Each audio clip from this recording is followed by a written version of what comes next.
शिवसेना नेता संजय निरूपम ने सैफ मामले पर अस्पताल, पुलिस और सैफ पर सवाल उठाए हैं। सुनिए पूरी बातचीत, उन्होंने क्या कुछ कहा है। बार का बैकग्राउंड है और मतलब जैसे उनकी माँ जो हैं वो कविवर रविन्द्रनाथ टैगोर के परिवार से हैं। उनके पिताजी बहुत बड़े क्रिकेटर हुआ करते थे, मंसूर अली खान पटौदी साहब। फिर वो जिस परिवार के दामाद है वो इस film industry, Hindi film industry का एक बहुत बड़ा परिवार है। तो ऐसे में जब सैफ अली खान के जब पर हमला हुआ कथित तौर पर, तो कहा गया कि भाई उनके पीठ में 2.5 इंच तक अंदर चाकू घुस गया था और डॉक्टरों ने बताया कि 6 घंटे तक ऑपरेशन चला था। और ऑटो वाले ने बताया कि वो लहूलुहान अवस्था में स्ट्रेचर पे आए थे हॉस्पिटल में। तो ऐसे में हमारे मन में सवाल है कि 16 जनवरी की ये घटना है और उसके बाद 6 घंटे का ऑपरेशन होता है और उसके बाद कोई व्यक्ति 4 दिन के अंदर ऐसा हंसते खेलते उछलते कूदते पहुंच जाता है, क्या यह संभव है? तो मेडिकल फ्रेटर्निटी से ही मेरा एक सवाल है और हम लोग अचंभित हैं क्योंकि वो जो घटना थी, उस घटना ने पूरे मुंबई के लोगों को डरा दिया था कि आप बिल्डिंग में तो रहते हैं, अपने घर में रहते हैं, कभी भी आपके घर में कोई चोर बदमाश घुस सकता है और इस तरह से चाकू से हमला कर सकता है। विपक्ष के लोगों ने तरह तरह के सवाल उठाए, पूरे मुंबई के कानून और व्यवस्था के बहुत बड़े बड़े सवाल उठाए। फिल्म जगत के जो बड़े बड़े लोग हैं उन सब लोगों ने चिंता व्यक्त की, उन्होंने कहा कि हम भी असुरक्षित महसूस कर रहे हैं। कई लोगों ने तो इस जो सलमान खान के ऊपर धमकियां आ रही हैं उस घटना से और बाबा सिद्दीकी की हत्या से जोड़ दिया। तो जब मुंबई अपूर्व गृह मंत्री के ऊपर सवाल उठ रहा है, गृह मंत्रालय के कामकाज पे सवाल उठ रहा है, मुंबई पुलिस के कामकाज पे सवाल उठ रहा है, तो जब मुंबई के लोगों के अंदर इतना डर पैदा हुआ उस घटना से, तब निश्चित तौर पर कुछ सवाल उठते हैं जिसका जवाब देना पड़ेगा।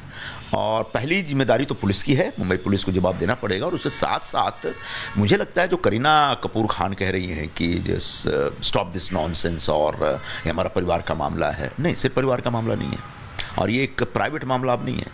वहाँ अपराध हुआ है, बड़ी घटना घटी है जिससे पूरे मुंबई के कानून और व्यवस्था पे सवाल उठा है और मुंबई के लोग डरे हैं, घबराए हैं। बिल्डिंग में रहने वाले लोग को भी समझ में नहीं आ रहा है कि वो अब कितने सुरक्षित है। ऐसे में उस परिवार की भी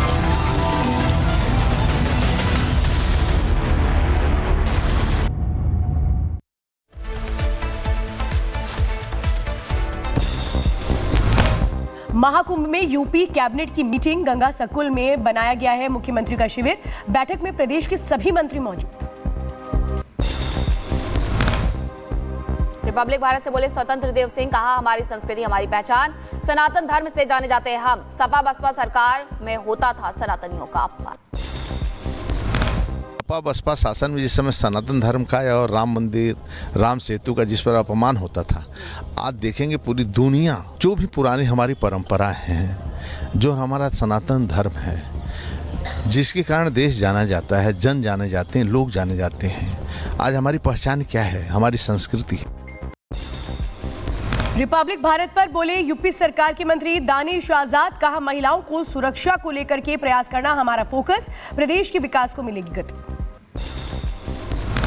प्रदेश के विकास को और गति मिलेगी और हम उस विकास को नई ऊंचाइयों पे ले जाएंगे।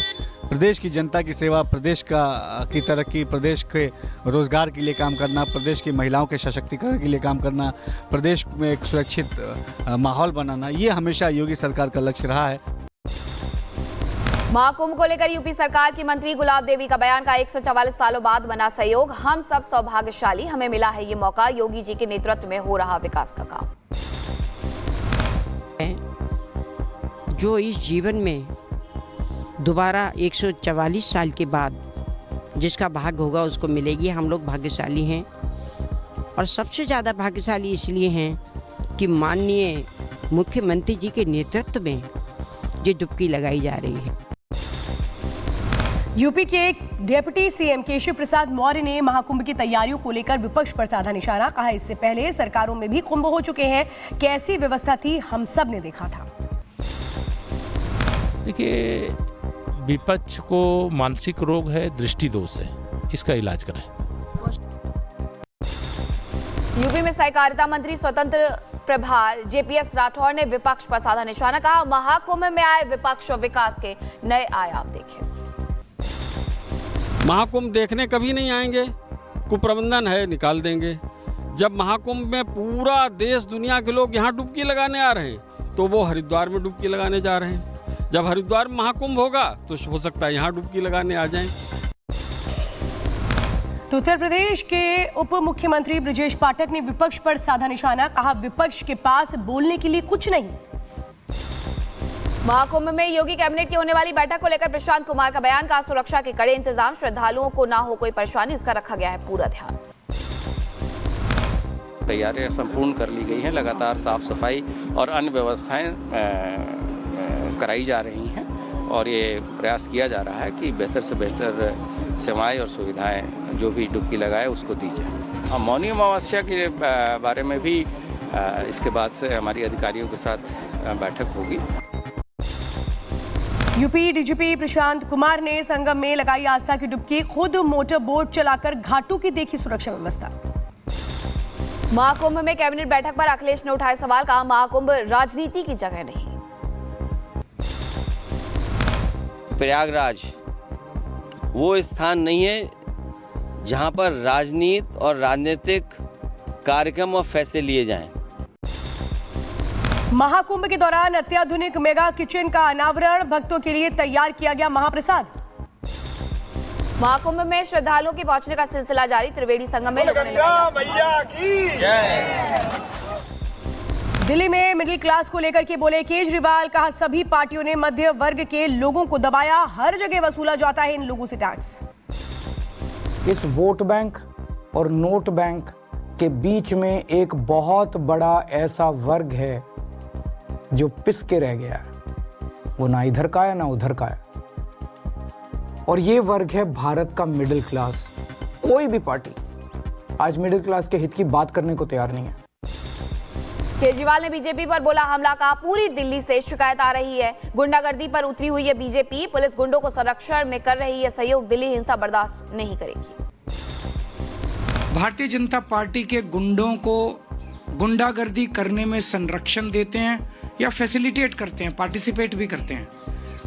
पूरे खुलेआम गुंडागर्दी चल रही है, पैसे बांटे जा रहे हैं, सामान बांटे जा रहे हैं।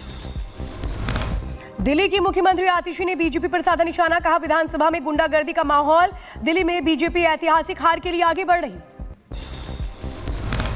भारतीय जनता पार्टी के प्रत्याशी रमेश बिधूड़ी जी, उनके अलग अलग कार्यकर्ता, उनके भतीजे आज चुनाव नहीं लड़ रहे हैं, आज वो पूरे इलाके में सिर्फ और सिर्फ गुंडागर्दी फैला रहे हैं। नई दिल्ली से बीजेपी उम्मीदवार प्रवेश वर्मा ने चुनाव आयोग से की शिकायत, कहा पिछले एक हफ्ते से पंजाब की हजारों गाड़ियां नई दिल्ली विधानसभा क्षेत्र में घूम रही हैं। इलेक्शन कमीशन में शिकायत करी मैंने दिल्ली पुलिस में।